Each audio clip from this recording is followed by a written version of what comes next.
European Union's climate commissioner has told the 27-country bloc that the only way out of energy crises fueled by the wars in Iran and Ukraine is homegrown energy, and that the EU must accelerate its transition away from fossil fuels. As special correspondent Malcolm Brabant tells us, one country leading the charge towards green energy is Denmark. It's part of our ongoing series, Tipping Point. Wind turbines are a pet presidential peeve. They killed the birds, they ruin your landscapes. Other than that, I think they're fabulous, by the way. Stupid people buy them.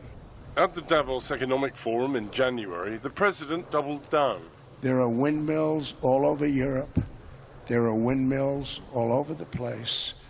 And they are losers.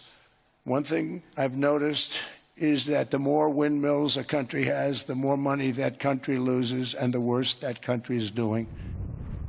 Ready to be exported, these enormous wind turbine blades are a tangible fact check of President Trump's claims. Denmark is consistently ranked in the world's top 10 economies, thanks in part to its expertise in exploiting green energy. The industry employs 107,000 people and earns about $17 billion a year. So what is Denmark's response to the president's stupid jibe?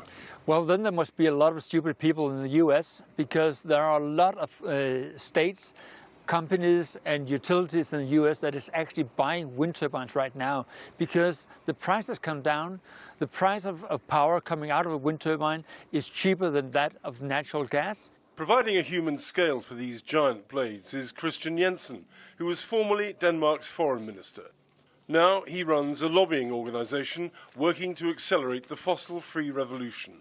So this is not a question of saving the polar bears. Don't look at the ideology. Look at the facts on the table. Solar is cheaper, wind is cheaper, electricity is more efficient than fossil energy. And if you look at that, it's a no-brainer to go into electrification of your businesses and your homes.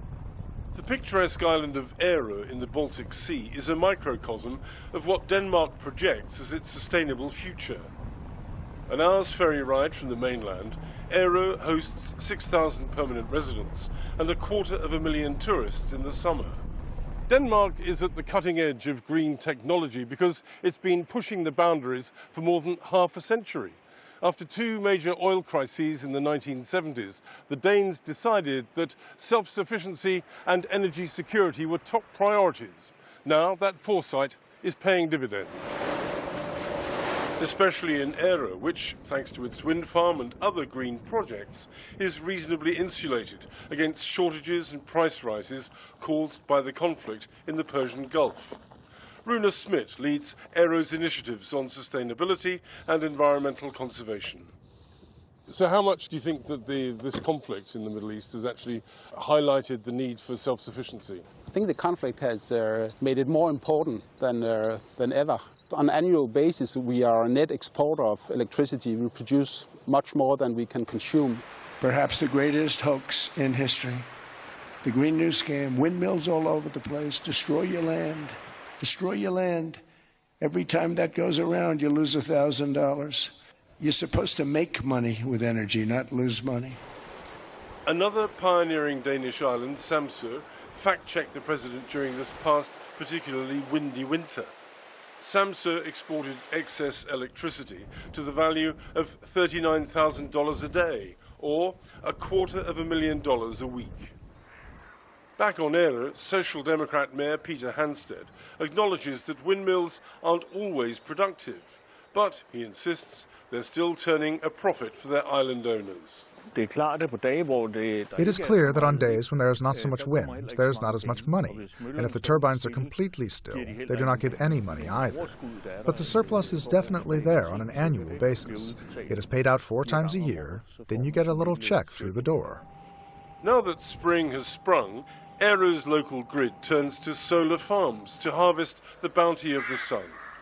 Solar energy provides islanders with power to either heat or cool their houses, as well as a never-ending supply of hot water. Peter Graversen runs the district heating plant in Ærø's main town.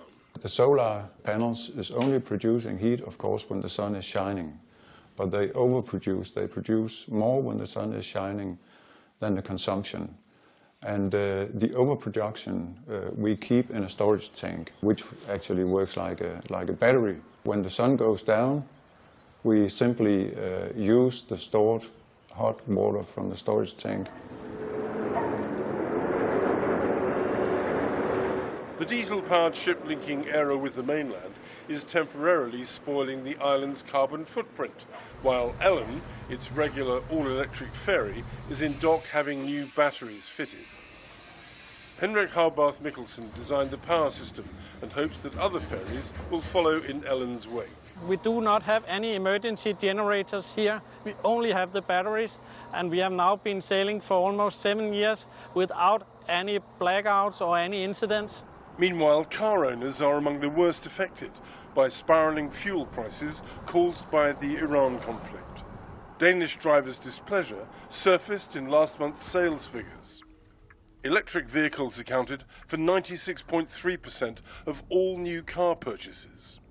Jonathan Nielsen is Deputy Director of Mobility, Denmark's Automotive Trade Association. It's not a short-term thing. This is a permanent shift in Denmark. This issue with Iran is one of the factors driving it, but also the whole fact that infrastructure is being built for this, making it the easy choice. While Europe is steadily reducing its fossil fuel dependency, the Trump administration is reversing previous American commitments about becoming carbon neutral. Most recently, it offered 2 electricity companies $1 billion each in return for scrapping wind farm projects. One administration argument is that wind turbines are a security risk because they can interfere with radar and allow hostile aircraft or missiles to penetrate national defences. But Martin Kue, a vice president with a major Danish defence company, insists that wind farms and radar can successfully coexist. Radar today is a lot about software, so wind farms are creating a lot of clutter, a lot of echoes when you send the signals. And what we've been working on is to see through this echoes, to this clutter, to be able to identify what we call targets, so whatever it's an aircraft, a ship, a drone, and make the difference between those and a bird, and see through the wind farm. Given the instability in the Persian Gulf, former Foreign Minister Christian Jensen believes that it's foolish to reject green energy, as President Trump has done. With my experience as Minister of Foreign Affairs, we see that this is a conflict that will go on for quite some time. I believe that whether there is a truce or not, the situation around the Strait of Hormuz and the oil and gas production in the Arab country will be totally different for years and years to come. With nearly 90% of its energy coming from renewable sources, Denmark is better positioned than most nations to ride out the storm taking place nearly 3,000 miles away. For the PBS NewsHour, I'm Malcolm Brabant in Ærø, Denmark.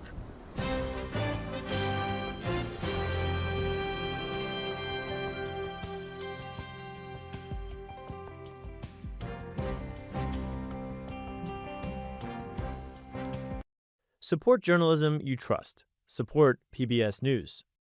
Donate now, or even better, start a monthly contribution today.